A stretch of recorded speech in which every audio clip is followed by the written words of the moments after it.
Alright,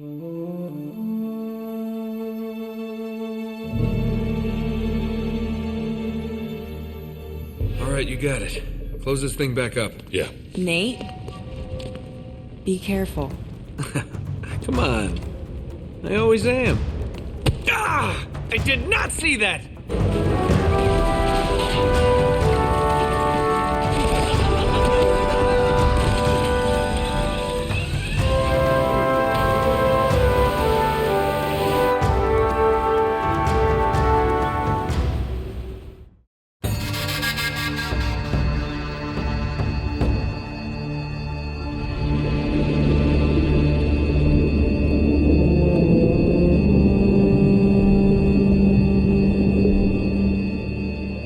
I'm here off the coast of Panama, where we just recovered what we believe to be the coffin of legendary explorer Sir Francis Drake, who was buried at sea over 400 years ago. Are you sure you want to be defiling your ancestors' remains like that? You make it sound so dirty. Besides, thought you didn't believe me. Well, I did do my research, and apparently Francis Drake didn't have any children. Well, history can't be wrong, you know. For example, you can't defile an empty coffin. What the hell?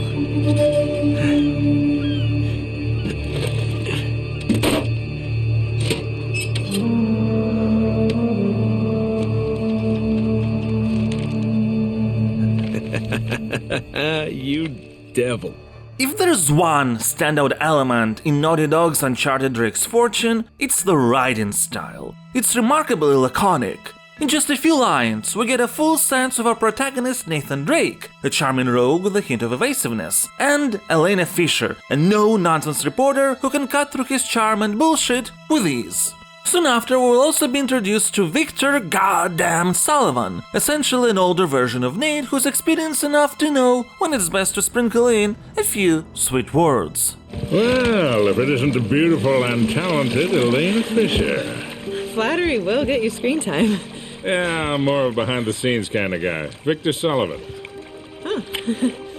For Christ's sakes. These characters are instantly memorable and relatable, which makes it all the stranger that they look like plastic figures, even in the PS4 remaster, not to mention the 2007 PS3 original. There is a certain degree of stylization in Uncharted that feels deliberate. The exaggerated facial expressions that can change 50 times per second, the absolutely wild death physics of enemies that are sent flying in a way no bullet impact can ever cause, while on the other hand having weirdly cartoony and small explosions that barely affect anyone beyond a few meters. The writing and acting scream, "We are real people!" The graphics in turn shout, "We are a cartoon!" And that's far from the only instance of the game pulling itself in different directions. Although there's nothing really foreshadowing any problems in the first tutorial chapter that teaches the basics of shooting and melee combat as pirates attack the ship you're on. Mainly because it's very short. It's just that Uncharted didn't want to start with an exposition dump, preferring to have a bit of gameplay before delivering one. That said, while exposition dump might sound negative, thanks to the writing style, Uncharted handles it with brevity, delivering all the key information in a tight 2.5 minutes. The TV show Elena is working for has funded an expedition to record a documentary about Sir Francis Drake. Nathan claims to be Drake's descendant and turns out to be right about the English privateer faking his death, finding a diary instead of a body. In this diary, Francis Drake has recorded coordinates in the Amazon to the famed City of Gold itself, the El Dorado. With Nate wanting fame and fortune alongside proving the legitimacy of his claims, and Sully needing a hefty sum of cash to pay off his own debts, they decide to leave Elena behind to make sure nobody gets on their trail should they share that knowledge. Because we're gonna have every two-bit scumbag in the world racing us to this treasure unless we cut her loose right now. You're a real gentleman, Sully. I know. It stinks. She'll get over it. Hi. No, I don't trust him, okay? That's why we need to move fast. So just get me the camera crew, and I promise you that... Drake's Fortune channels the feel of classic pulpy adventure books and movies, setting the foundation for what heroes in those stories do: explore uncharted lands, uncover forgotten mysteries, and fight against overwhelming odds. Mechanically, these aspects can be represented through platforming, puzzles, and combat, all potentially great systems, all being various levels of flawed in terms of implementation.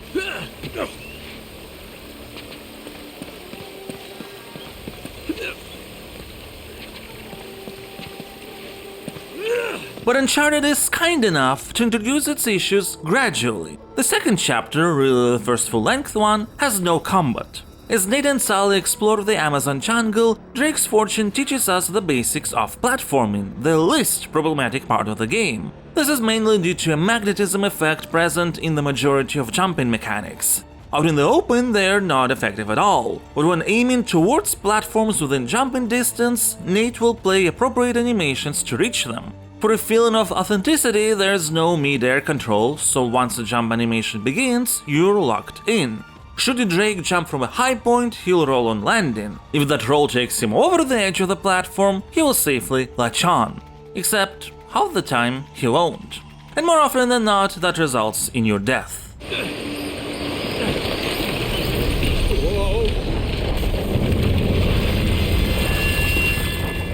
In theory, the ledge platforming mechanics should be incredibly safe. You're limited to jumping only towards reachable ledges. Except sometimes you aren't, and you're lucky if that's because Nate has detected something farther away to cling to.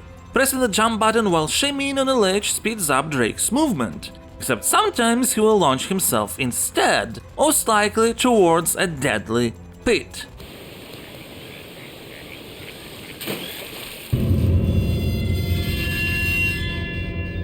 Sometimes Nate hops off vines just fine. Other times, he acts like a cat in a fail video.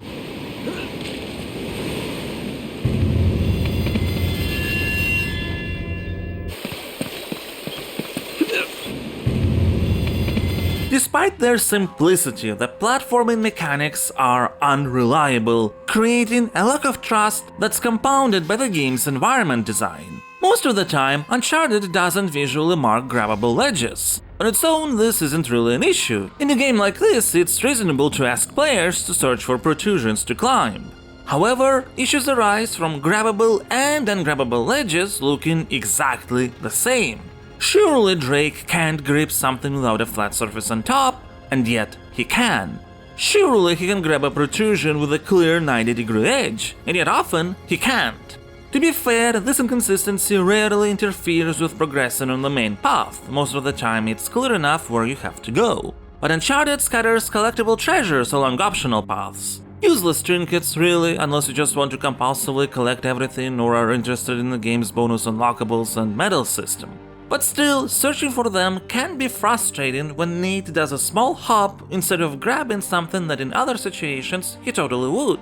Although sometimes it's just bugs. Occasionally, Drake won't turn a corner. Try again and again, and he will. Sometimes Drake just won't grab onto something. Try again and he will. Though it's a small consolation when try again means replay the segment after dying. Drake! Wait a second. It's something to do with these symbols.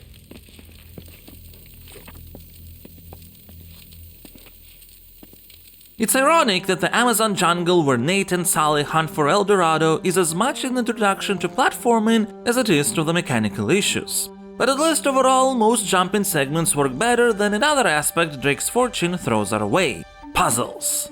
If you can even call them that. Look, I'm not saying that a game like Uncharted needs to wreck our brains. It's absolutely fine if puzzles are very simple and serve only a pace-breaking role. But there is a difference between simple and just directly following instructions from Sir Francis Drake's diary. Gee, I wonder what 1, 2, 3, and 4 could possibly mean. Oh, this requires some logical thinking. There are 4 names near each figure, and the same 4 names are near the compass directions. What a perplexing conundrum. What a perplexing conundrum. Yeah, I don't know. Let me think. Maybe... no. I mean, there are so many possible different interpretations here. Yeah,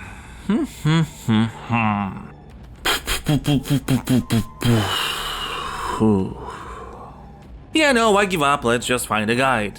Oh.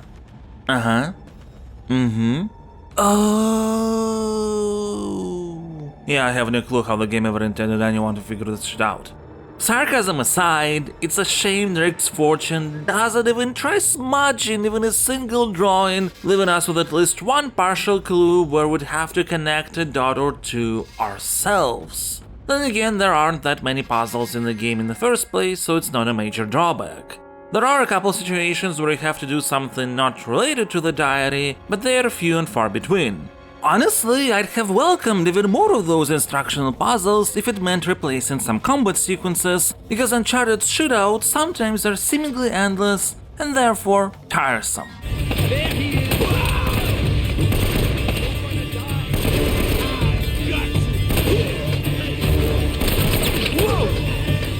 While Drake's fortune does begin with a little action sequence, it is Chapter 3 specifically that's going to be our first real dive into the game's combat mechanics. Following clues from Francis Drake, Nate and Sully find out that El Dorado isn't actually a city, but a massive golden statue.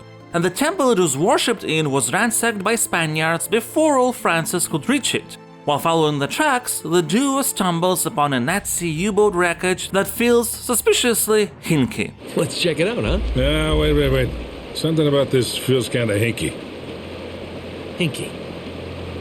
You act like you've never seen a German U-boat in the middle of the jungle before. Nate gives Drake's diary to Sully for safekeeping and ventures to explore the submarine. There, he discovers the crew's dead bodies, one of which held a map previously torn from Drake's diary of an island with a lost Spanish colony. The Germans were clearly after the same treasure, since they had a Kriegsmarine map of their own with coordinates to the location of that exact island. It's a good thing too that Nate has found two maps, since Sully went against his own advice and told Gabriel Roman, the blandest, most forgettable old white dude to ever exist in this universe that Sully owes money to, that they're onto something big.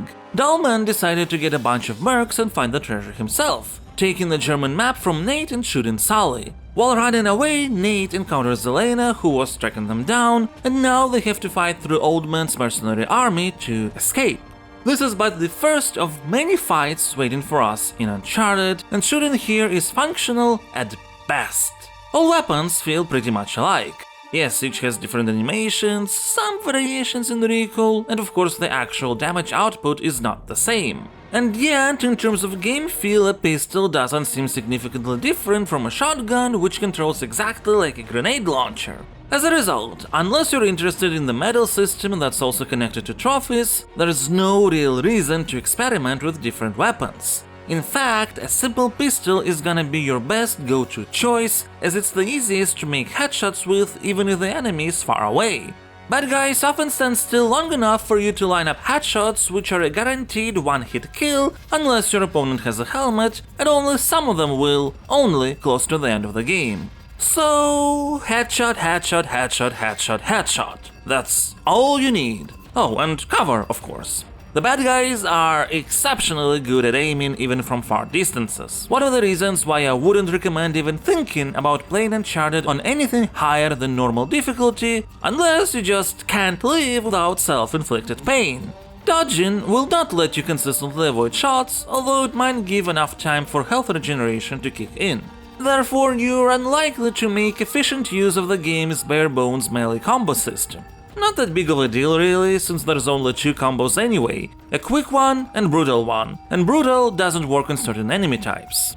You can also attack foes from behind, but that's very rarely used outside of sometimes having a chance to silently take down one or two mooks before you're forced into open combat. While brutal combos do provide extra ammo, at the end of the day it doesn't justify trying to run towards particularly accurate enemies.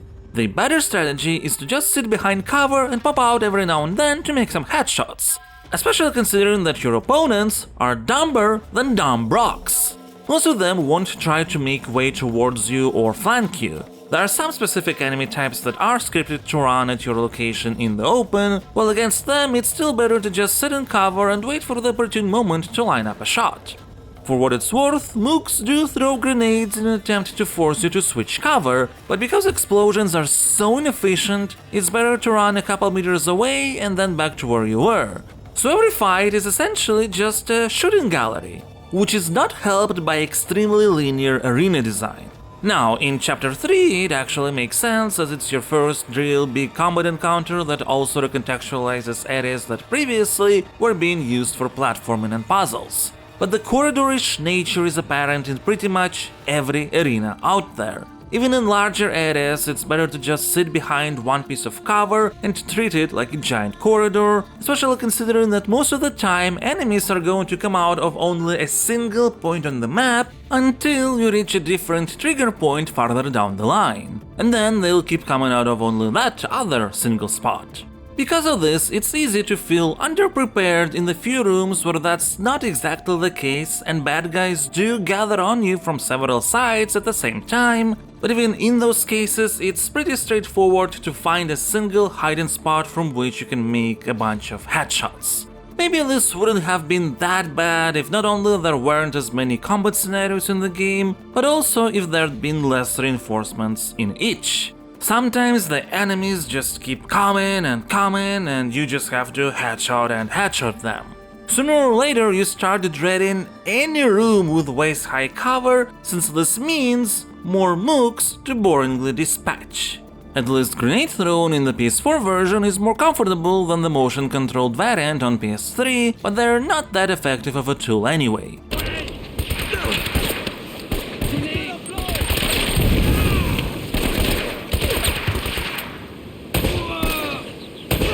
Still, you're going to shoot just tons of mercs in this game, and Nathan retains his sarcastic and joking personality throughout. Unlike what many people claim, this is not ludonarrative dissonance. Ludonarrative dissonance is a conflict between gameplay and story. However, every story establishes an unspoken narrative contract with us that sets up some boundaries between fiction and reality. One such boundary is that within certain genres or narrative conceits, there's a differentiation between good guys and bad guys, that inside those frameworks it's acceptable for good guys to kill bad guys.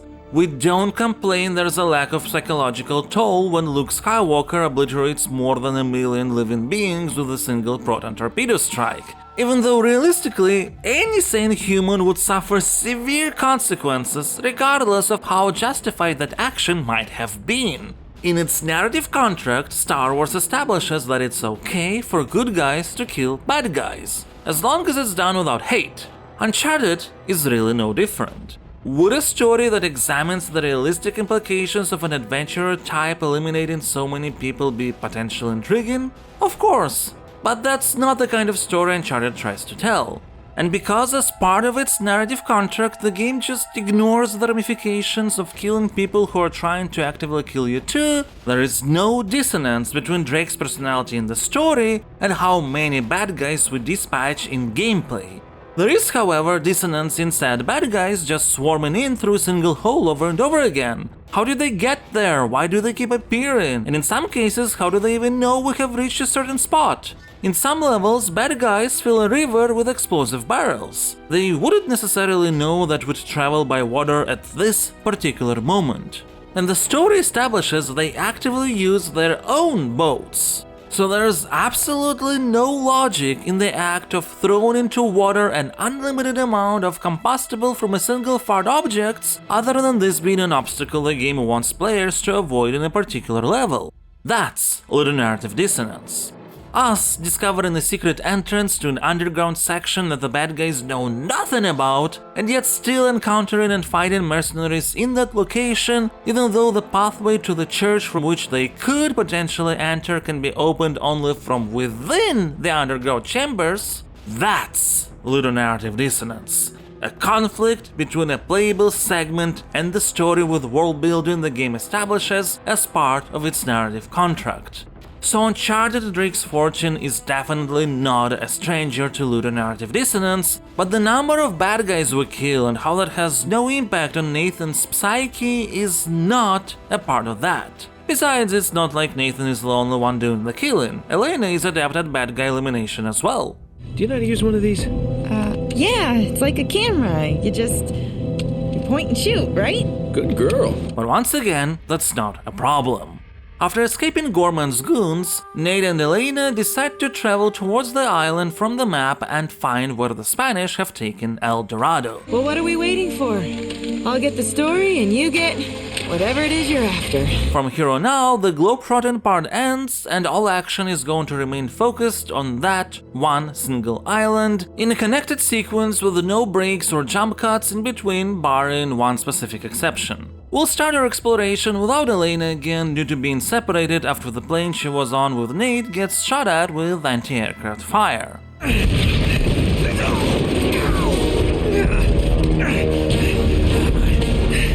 Okay, you just jump, count to 5, and pull the cord.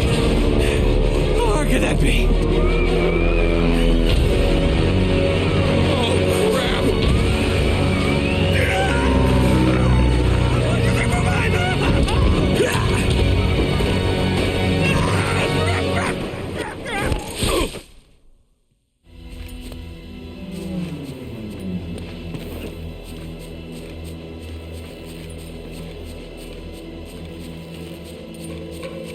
One thing that becomes almost immediately apparent after landing on the island is that the pacing gets absolutely borked. Like Uncharted can't live knowing you didn't have a combat encounter for more than a minute.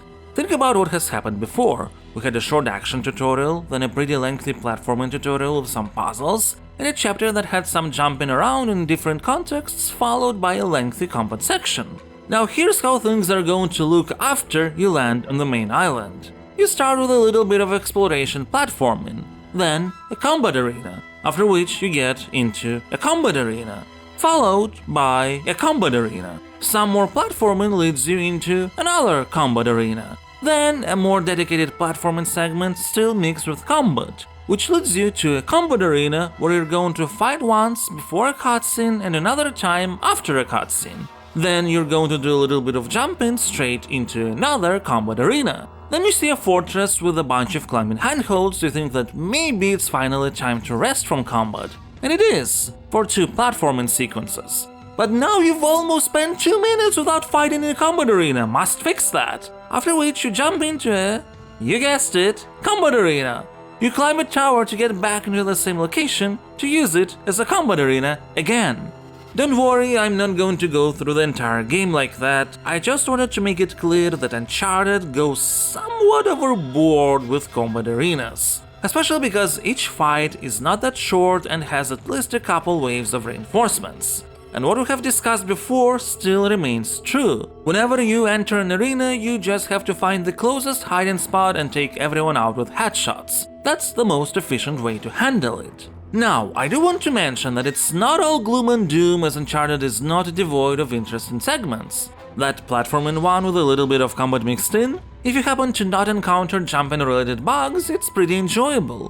One of the combat arenas I've mentioned involves sprinting traps, while another has a stationary machine gun. But all too many of these arenas are just a bunch of covers with waves of enemies dropping in from a single side. Drake's Fortune is not a long game, but this amount of standard arenas makes it feel like it can overstay its welcome. However, I'd be lying if I said it's difficult to enjoy the game, not the least because there is enough of those kinds of actual interesting segments I've mentioned sprinkled in between the boring arenas. And the overall structure of the game's level design does make sense. Uncharted Drake's Fortune is really good at creating a sense of place. You actually get an understanding of the island's geography thanks to the game regularly looping you back into locations you've previously visited. For example, you don't just go through the fortress and that's it. You get to really understand how it was built thanks to you or enemies opening up new paths as you circle back. Close to the end of the game, you're exploring the monastery, and thanks to going through its various parts from different angles, as well as revisiting the courtyard a couple of times, you get to actually understand the layout of the place and how people lived here. Now, if only Uncharted wouldn't ruin that sensation by sending another set of repetitive waves of enemies at you. With this in mind, from the perspective of making you understand how the island is connected, I do get why there are several vehicle set pieces, the point of which is to get you from one location to another while avoiding time skips. However, that still leaves us with the problem of them not being that interesting to play. The Jeep segment could have been a nice change of pace if combat in the game wasn't corridorish already. It's difficult for a shooting gallery to add variety when all the rest of combat is like a shooting gallery anyway. But for what it's worth, that part is infinitely better than the jet ski sections. You have to constantly stop and shoot, try to notice enemies from very far away because they're incredibly accurate and there is no cover to take on a water scooter. More than that, these sections are going to be full of explosive barrels you have to destroy from afar, because touching them just a tiny bit is enough to make you restart checkpoint. Though it's not that bad until you get to the level with upstream waters, where your goal is to go against the flow of the river with an already finicky to control vehicle, while barrels are constantly floating towards you. In comparison to that, some of the other misguided attempts at variety don't look bad at all, like the animation segments where you need to quickly press one button lest you die. They're so short I wouldn't even call them quick-time events. You'll face literally 4 instances of this quote-unquote challenge type in the entire game, and it always feels thrown in out of nowhere. Now, one might ask, well, surely with so many problematic gameplay elements, the nicely designed segments are not enough to motivate you to finish the game. And that would be correct, but Uncharted's writing and characterization really makes you want to see what's going to happen with the core cast. Let's go. What if it turns out he's working with them? We either rescue him, or we beat the crap out of him. Hell, I might just beat the crap out of him anyway. In Drake's Fortune, the actual plotline is very simple and straightforward. To be fair, that's the case with most pulpy adventure stories. It's the characters that make the narrative compelling. And in Uncharted, every member of the core cast goes through a transformation of sorts. We have Sully, who turns out did not die from Baldman's gunshot. You are not gonna believe this. No way! Old Francis took a bullet for you. Yeah. I thought this kind of thing only happened in the movies. Yeah, well, it still hurt like a son of a bitch, I'll tell you that. Doing something cliche while pointing out how cliche it is doesn't make it any less of a cliche. Just saying.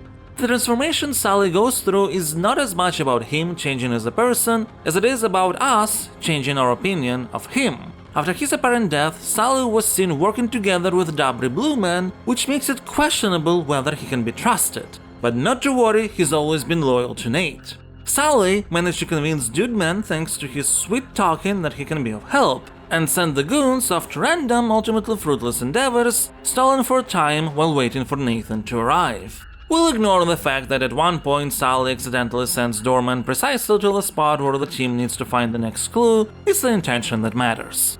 Elena, throughout the adventure, has to learn to let go of her obsessions, manifested in how she never lets go of her camera. She won't rest unless the documentary is finished, to the point that it's Elena who actually pushes Nate to go further inland to keep searching for El Dorado, while Nathan feels his way over his head and wants to escape. But eventually, she does need to let her obsession go. Literally. Watch where you step. Some of these boards are really falling.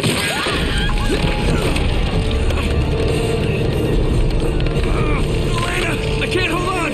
Give me your other hand! You've got to let it go! Damn it!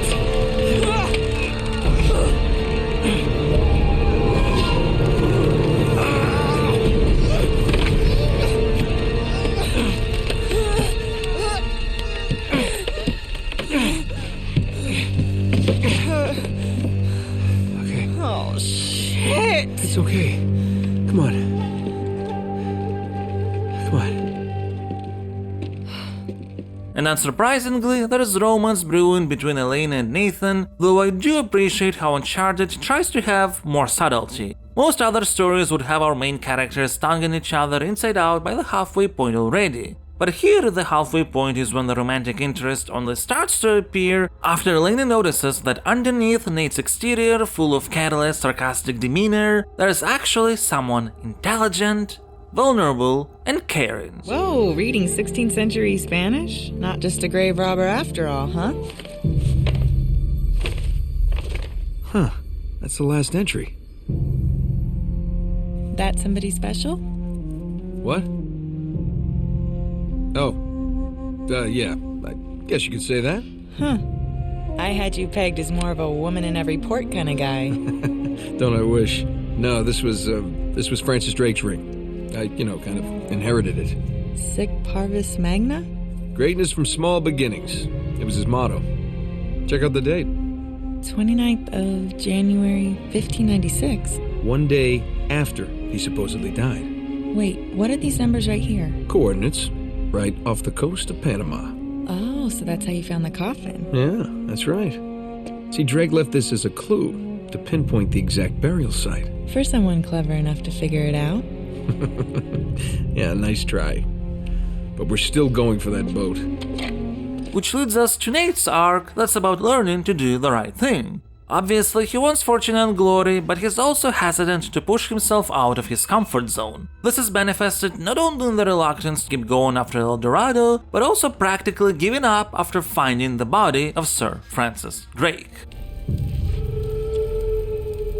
It's Drake. He never found it. He just died here.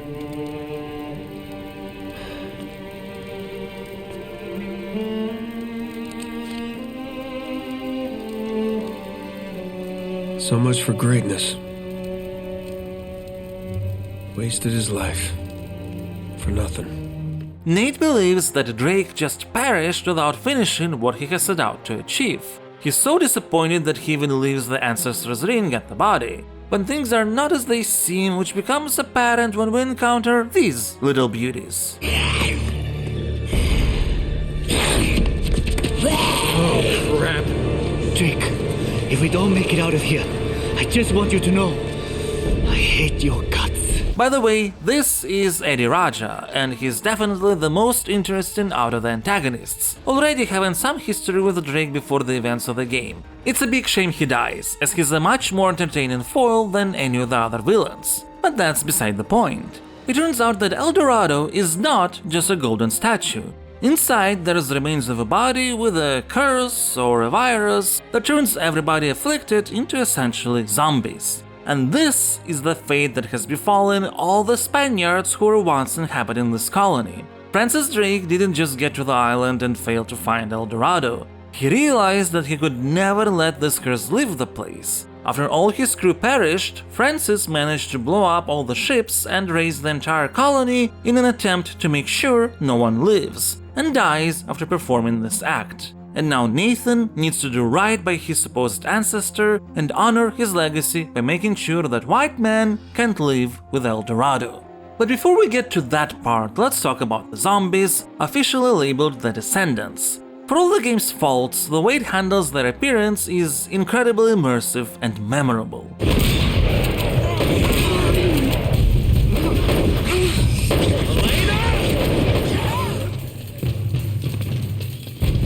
It should be noted that the Descendants don't just appear out of nowhere. Their presence has been hinted at ever since visiting the Nazi U-boat whose captain has been clawed to death.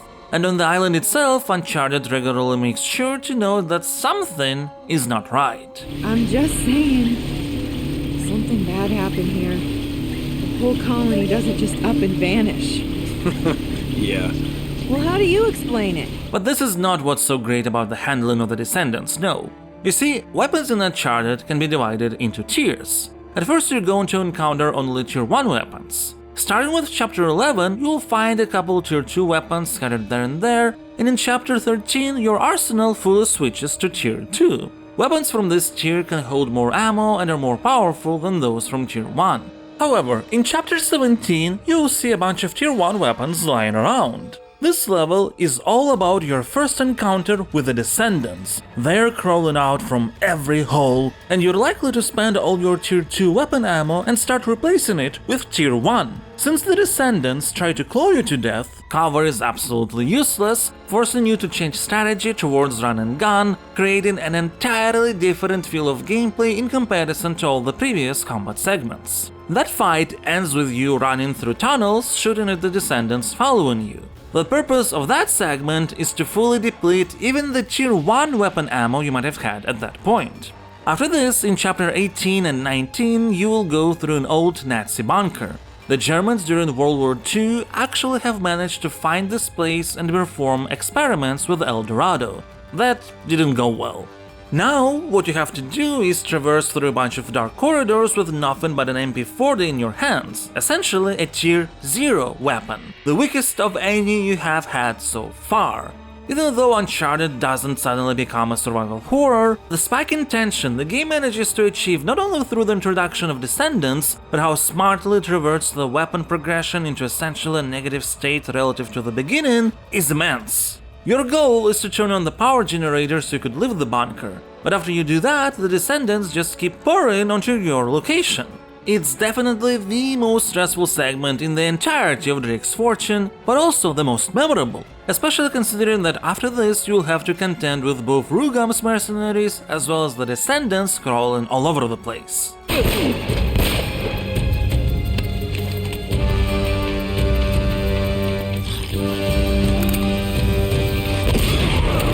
But sadly, the road to the final showdown is disappointing more so than anything. I mean, first you have to go across a bunch of locations you have already visited before, which is fine in theory. Once again, the concept of looping through places you know is very cool from an atmospheric perspective, if Uncharted wouldn't have decided to shove a bunch of prolonged combat segments up your throat, that this time include tons of sniper enemies. Well, they have laser sights but don't actually use sniper weapons, though that's beside the point. The archetype is still the same.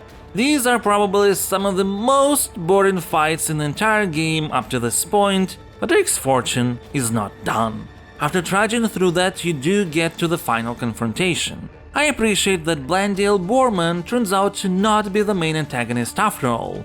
In fact, it's his seemingly useless right-hand man Navarro who has been playing Boredom Man all this time for the purposes of getting El Dorado and making money off its cursed virus thing.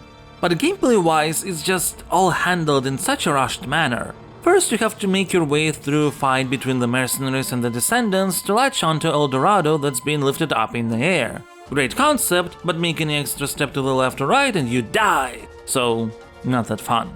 You then get onto a ship for a final boss battle with Navarro himself. Well, boss battle is a strong word. What you do is you have to hide behind cover to avoid getting laser tagged by Navarro, which goes against how laser sights worked previously. It was always enough to dodge to avoid getting targeted, but here, unless you're in cover when Navarro pops out, you're dead. Dodge doesn't matter. Then the way to complete the level is actually not to try to shoot at Navarro, but to kill his henchmen. Once they're all dead, he runs away to the next arena where you have to do the same thing, and well, you have to repeat this the third time as well.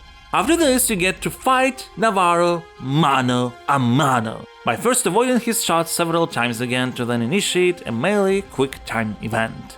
Oh, and even though there's enough time to run towards Navarro for a melee attack after his first shot already, the game won't let you do that until you avoid his gunfire precisely 3 times. At the end of it all, Nathan doesn't actually kill Navarro. He gets a karmic death instead, going to the bottom of the ocean alongside El Dorado. Nate learned to do the right thing, Elena gives him back Drake's ring, which she managed to sneakily take when Nate decided to get rid of it, and Sully found a boat with some treasure so the adventure wouldn't end on a total bust. You two got a funny idea of romantic. Sully! Wow, you look like hell. You should see the other guys. Got us a boat. We already have a boat. Yeah, big boat. I like this one better. Sully, you beautiful son of a bitch! Borrowed it off a couple of pirates who were too dead to care. Everything's great, roll credits. I really wouldn't mind if a bunch of combat scenarios and even the vehicle set pieces were cut if it meant that the game could have invested more resources into the ending, because honestly, well, that's just not it. From a gameplay perspective at least. The writing, acting, and the grandiose music from Nate's theme still leaves you with an overall positive impression that you might not be fully disappointed with these final segments. But all these flaws are definitely going to have an effect on the final Stasocritic score.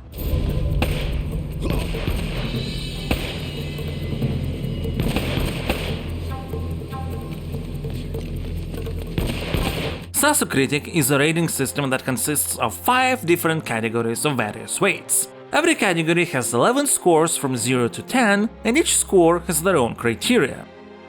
The first category is design, as how a game plays is what defines our experience the most.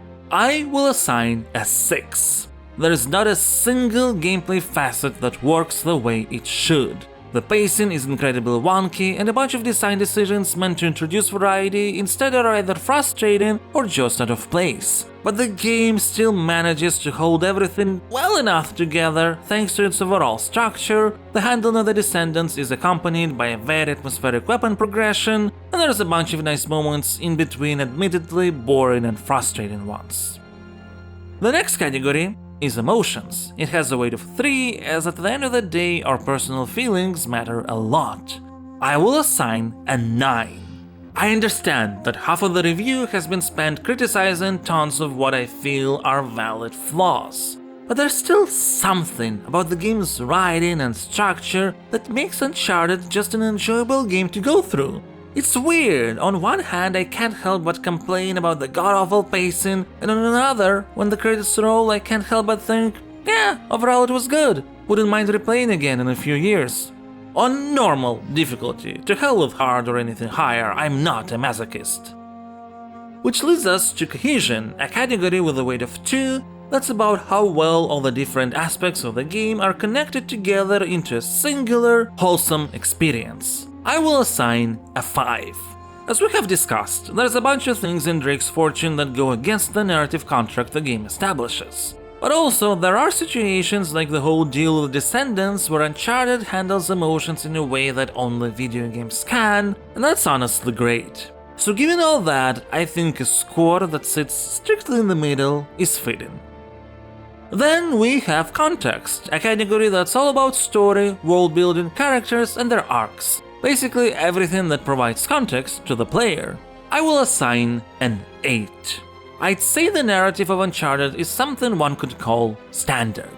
A team of adventurers sets out to find a treasure, realizes that it's cursed, and decides to make sure it never gets into the hands of the wrong people. Perhaps there is nothing original to this plot, nor is there anything deep, but it's just really well written. The characters have great personalities, with the exception of Daniel Broman. The arcs are nice, and the ending, story-wise, is ultimately satisfying and priming for future adventures. What more does a game need? Well, a more consistent art style maybe. Since if we go to the aesthetics category, I think I will have to assign an 8. For all of its advances in technology relative to the time of release, Uncharted clearly doesn't know how much stylization it wants to have. It hasn't yet decided on a distinct visual identity, nor did it figure out what it wants to do with music. Outside of a couple particular tunes like Nate's themes and some others, the accompanying soundtrack is, well, not bad or forgettable, but sounding like it's just adventure music, something that doesn't feel like it belongs in Uncharted specifically. The game is definitely still trying to establish its own foothold. And when all the scores and their weights are taken into account, we get a final Stasocritic rating of 70, which in the context of my system means Uncharted Drake's Fortune is a good, solid game that I wouldn't hesitate to recommend to people who enjoy this genre, while everyone else would have to take into account its flaws and decide for themselves if they're ready to endure them or not.